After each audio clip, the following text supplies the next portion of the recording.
Good morning friends. 80 शब्द प्रतिदिन dictation start.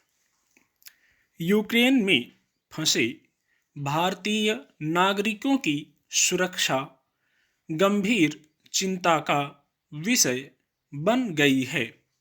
चिंता इसलिए भी बढ़ गई है कि 2 दिन पहले यूक्रेन की राजधानी कीव में भारतीय दूतावास ने इस संकटग्रस्त देश में रह रहे सभी भारतीय नागरिकों, खासतौर से छात्रों को वहां से चले जाने का परामर्श जारी कर दिया था।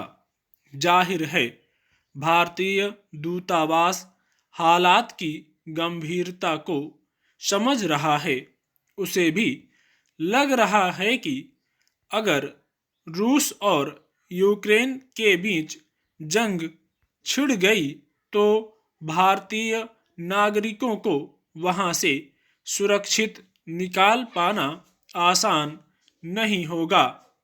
दूतावास की सलाह से साफ है कि जब तक हालात शांत नहीं हो जाते तब तक वहां रहना जान को जोखिम में डालना है। हालांकि स्थितियां तो पहले से संकेत दे रही हैं कि यूक्रेन के लिए आने वाले दिन मुश्किल भरे होंगे। ऐसे में भारत सरकार पहले ही चेत जाती और इस दिशा में प्रयास शुरू कर देती तो अब तक अपने नागरिकों को सुरक्षित निकालने का काम शुरू हो भी जाता। हालांकि सरकार यूक्रेन के घटनाक्रम पर नजर बनाए हुए है, पर इस तनाव भरे माहौल में कौन जानता है कि ऊंट किस करवट बैठेगा। अगर अचानक हालात बेकाबू हो गए तब हमारे लिए संकट कहीं ज्यादा गहरा जाएगा। लोग कहाँ जाएंगे, कैसे जान बचाएंगे, कितने दिनों तक घरों में कैद होना पड़ जाए, किसी को नहीं मालूम। इसलिए अब पहला काम यूक्रेन से अपने नागरिकों को सुरक्षित निकालने का होना चाहिए। गौरतलब है कि अमेरिका और ब्रिटेन सहित कई देश अपने नागरिकों को यूक्रेन छोड़ देने के लिए पहले ही परामर्श जारी कर चुके थे। इन देशों का यह एहतियाती कदम इस बात का संकेत था कि अब हालात कभी भी बिगड़ सकते हैं।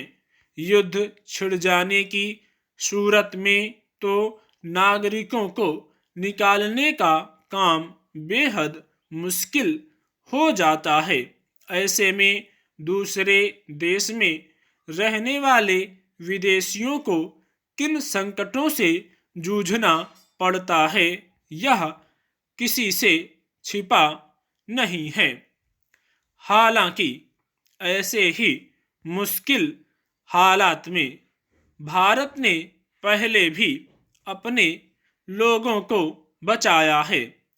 कुछ महीने पहले तालिबान के सत्ता हथियाने के बाद अफगानिस्तान में फंसे भारतीयों को सुरक्षित निकाला गया था।